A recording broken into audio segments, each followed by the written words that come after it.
The most dark superhero movie we've ever seen might actually be a short film. Gang violence, child abuse, molestation, and sweet bloody murder all take place within the span of a couple minutes. The Thomas Jane Punisher movie is a one that's beloved by many fans, and it actually kind of got a sequel in the form of a short bootleg film on a $200 budget with Heath Ledger, Joker, Dark Knight music playing over it. And guess what? It's pretty damn good. My favorite Punisher is Jon Bernthal. I love the PTSD-infused performance he gave us. He gave us a very complex side of Frank Castle. But my favorite live-action interpretation of Punisher, in terms of what story we got, is Warzone. I love Warzone. To me, Warzone is like a definitive Punisher film. It's got everything you need. It's one of the most brutal R-rated movies of all time. Thomas Jane's Punisher, I have a lot of fond childhood memories with this. It has some of my favorite action scenes in a Punisher story. The fight with the Russian, how he systematically breaks down Howard Satan, destroys his life, makes him think that his closest ally and his wife are sleeping with each other.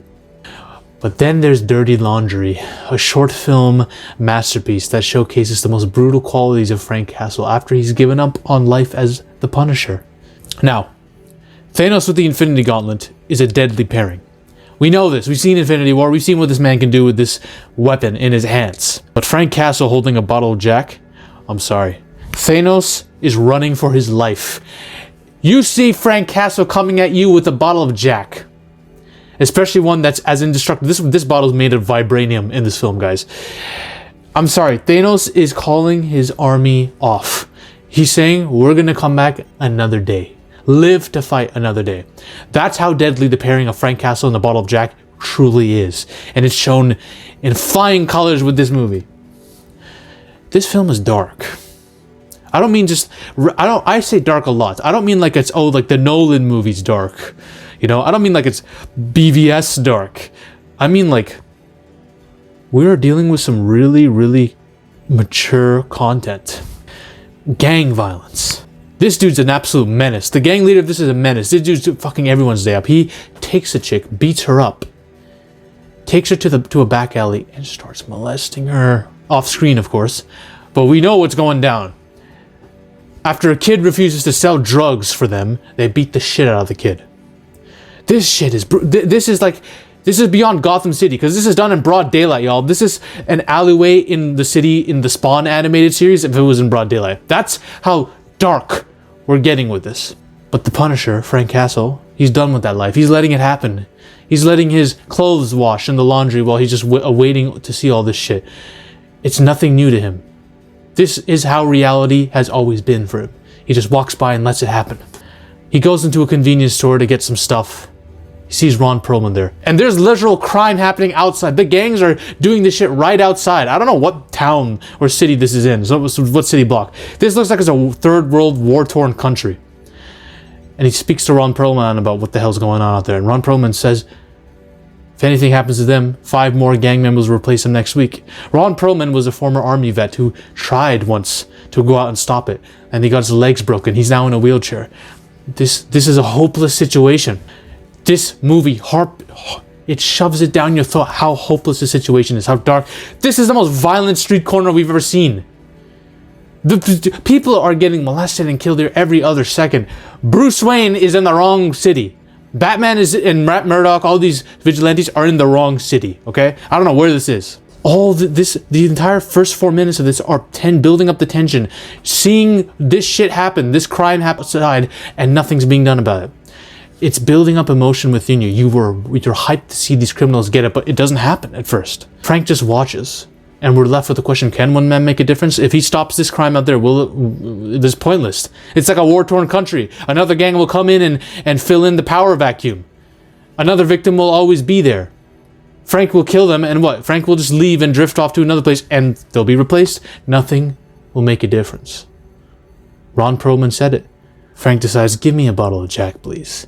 And he goes up to them, and what proceeds to happen is one of the most brutal, bloody, violent action scenes of all time. I can't show it because YouTube will get on me for that, but after this shot, this bottle is made of vibranium. He uses it to break people's heads open, split their skulls. It's crazy. This is like John Wick would fucking cringe at the kind of violence that's happening in this. He takes the bottle after everyone's brutally killed. He kills them. This is like a machete or something. I don't even know what this is. He throws it. He hurls it at the last gang member, breaks all of his bones, breaks his ankles, breaks his arm, just destroys him. And he takes a lighter, leaks all the bottle of Jack alcohol onto this gang member, and then, after leaking the liquor, he opens up a flame and says, "You know the difference between justice and punishment?" The gang member is all like this on the ground, broken in half, looking at Frank like, what the hell is wrong with, like, looking at Frank like he's mentally ill. And Frank gives the molestation victim of the gang member the fire, and she lights him on fire as Frank walks away. Frank gives a shirt to the abused child, a Punisher shirt, and then leaves. This short film takes us from hopelessness to hopeful. This short film gives me more visceral emotion than any Marvel movie that's come out in like the last, 3 years? And it's a short film on a $200 shoestring budget.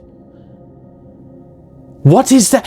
That either says something about Disney and the lack of creativity in their writing department, or this movie just went off. Now, let's look through it. Shang-Chi. I really like Shang-Chi until the third act when this chick shoots an arrow and kills the final boss dragon in the heart.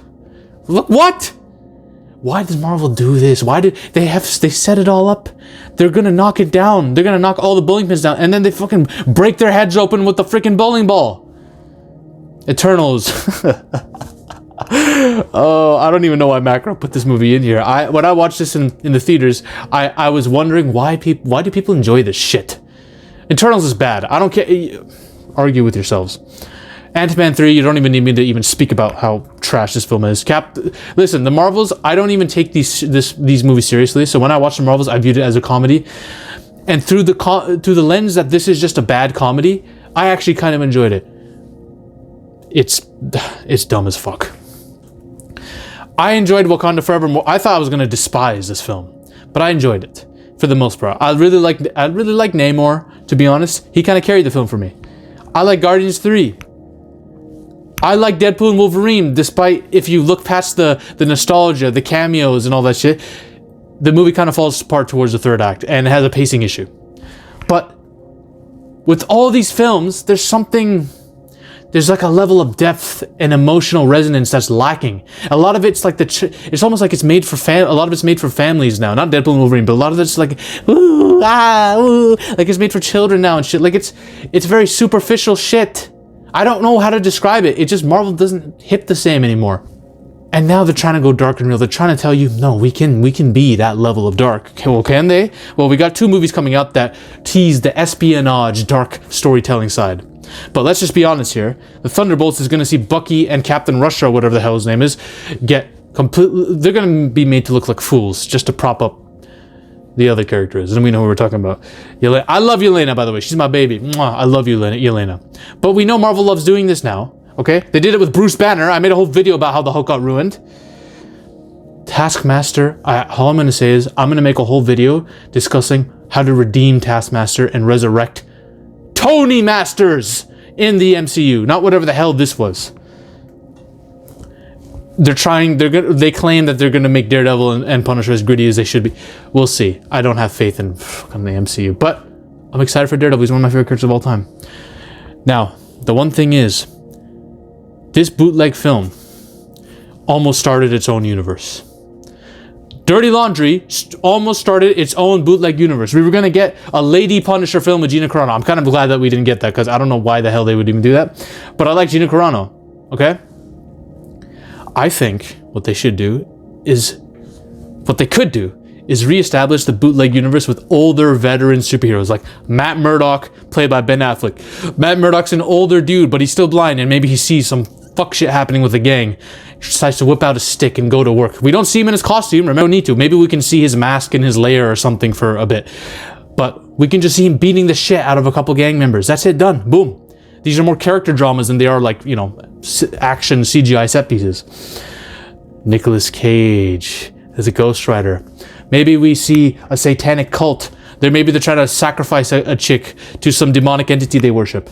We don't need to see, remember, it's bootleg, it's low budget, that's the point. We don't need to see him transform into Ghost Rider, but we can see him whip out a chain. Maybe his eyes glow red, and he starts whooping the shit out of the cult members. That'd be fucking awesome. Maybe a chick gets possessed by a demon, and Nick Cage is forced to use the penance stare on her to get the demon out. 10 minutes of that would be cool. Eric Bana's Hulk. Maybe we see him. Remember, the ending of that movie saw Eric Bana almost fighting off these mercenaries or these soldiers who were trying to come at the villagers. We can literally see a continuation of that story in a short film bootleg. And we don't need to see him transform. Remember, we can only see the green eyes. And maybe we see him just, all these guys getting the shit beat out of him. We don't actually see the Hulk. Maybe we see like a half transformation. You can do it. You can do it. Trust me. Blade.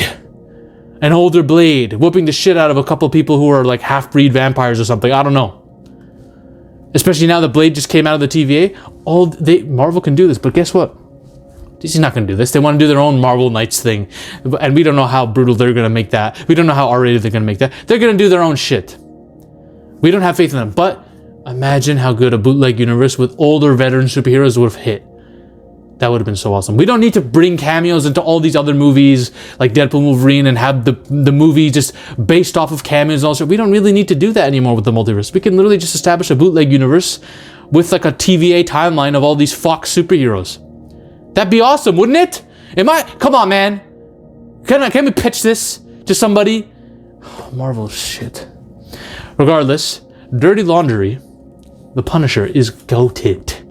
Goated. Rewatch it 50 different times, promote it. You know what? Ryan Reynolds got Deadpool made just because he leaked a fucking short film. Let's blast this on social media so the Marvel Studios has no choice but to see it. And they're like, maybe we should make a storyline like this with John Bernthal. Who knows? All right?